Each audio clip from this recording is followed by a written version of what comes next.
Thanks very much, John, and welcome to the Hancock Inn. I'm standing here with Mike Patinsky. He is a small business owner from Harrisville, New Hampshire. And Mike, what question do you have tonight? Well, for the candidates, I'd like to know how they plan on returning manufacturing jobs to the United States.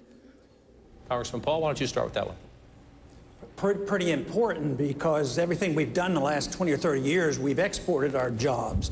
And when you have a reserve currency of the world and you abuse it, you export money. That becomes the main export, so it goes with the money. You have to invite capital. The way you get capital into a country, you have to have a strong currency, not a weak currency. Today, it's a deliberate job of the Federal Reserve to weaken our currency. We should invite capital back. First thing is we have trillions of dollars, at least over $1 trillion of U.S. money made overseas, but it stays over there because if they bring it home, they get taxed.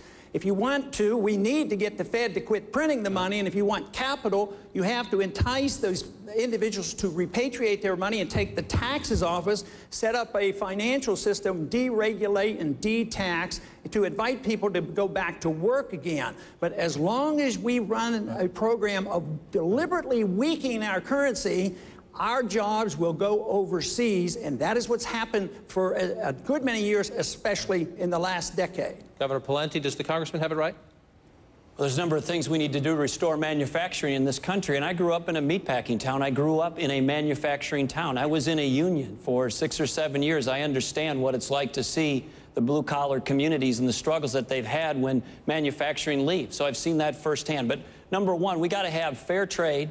And what's going on right now is not fair. I'm for a fair and open trade, but I'm not for being stupid, and I'm not for being a chump.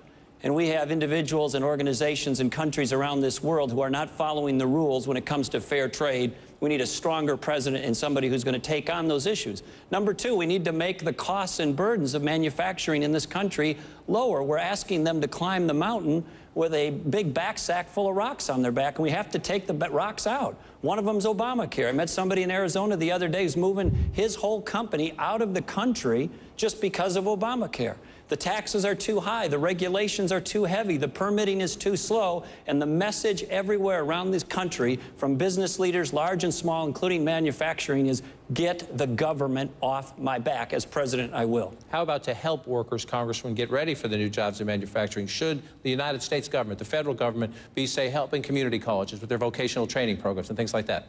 Well, the United States federal government and the states have done numerous job training programs over the year with mixed results. So this is what we need to do to turn job creation around and bring manufacturing back to the United States. What we need to do is today, the United States has the second highest corporate tax rate in the world. I'm a former federal tax lawyer. I've seen the devastation. We've got to bring that tax rate down substantially so that we're among the lowest in the industrialized world. Here's the other thing. Every time the liberals get into office, they pass an omnibus bill of big spending projects. What we need to do is pass the mother of all repeal bills, but it's the repeal bill that will get of job-killing regulations. And I would begin with the EPA, because there is no other agency like the EPA. It should really be renamed the Job-Killing Organization of America. Okay, I'll get you 1 second. I just want to show people. We're asking people who are watching at home also to tell us on Facebook and Twitter what concerns them. If you watch up here and take a look,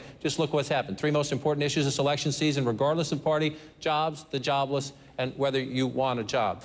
Senator Santorum, your state, Pennsylvania, a big industrial state that has struggled in recent years. I'm from Pennsylvania. We still make things there, and I represented the Steel Valley of Pittsburgh when I was in the Congress.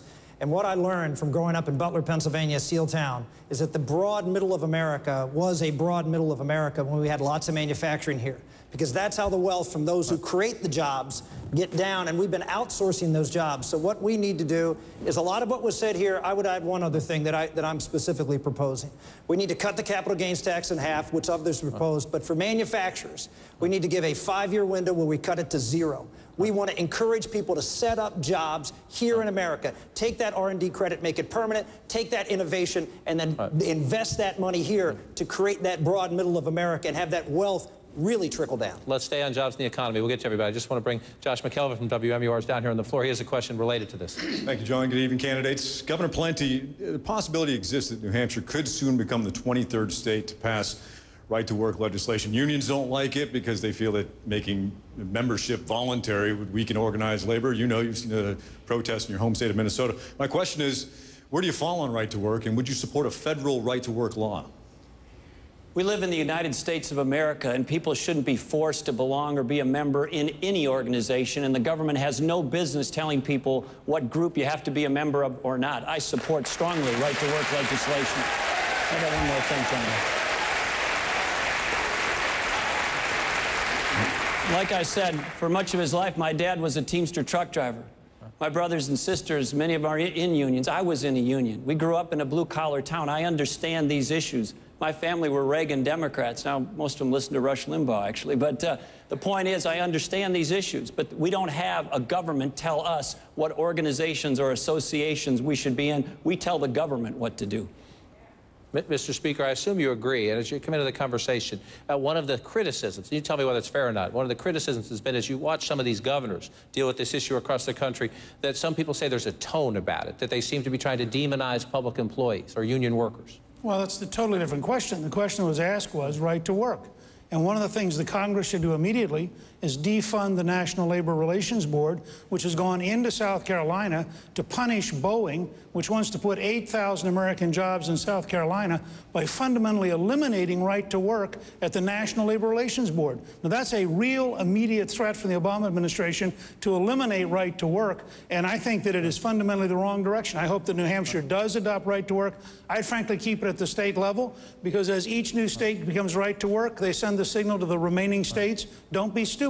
Why would you want to be California's unemployment level when you could be Texas's employment level or North Dakota's? And I think if you believe in the 10th Amendment, we ought to let the states learn from each other. And the right-to-work states are creating a lot more jobs today than the heavily unionized states. The public employee union question is a totally different issue. All right, maybe we'll come back to that. Mr. Cain, I want to let you in quickly on this one. As a businessman who says your strength in this campaign is someone who's created jobs, to the question of right to work.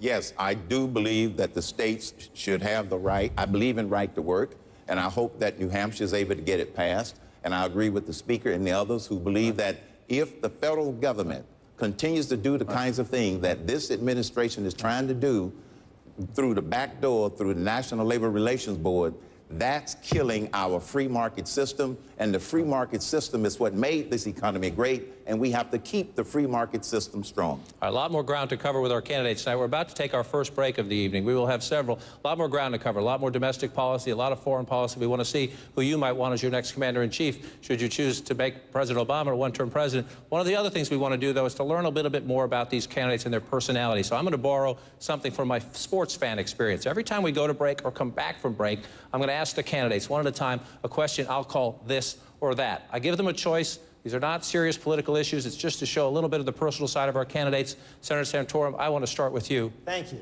Of course. Leno or Conan? Neither, probably Leno, but I don't watch either. Sorry. All right, excellent. That's all right. That's the answer. The answer is the answer. And for those of you watching at home, remember, the Facebook, Twitter, send us your questions, send us your analysis. A little bit later, we'll also give you a chance for some exclusive content. Get your smartphone ready. I'll explain that a little bit ahead. We'll be right back at St. Anselm College in just a moment.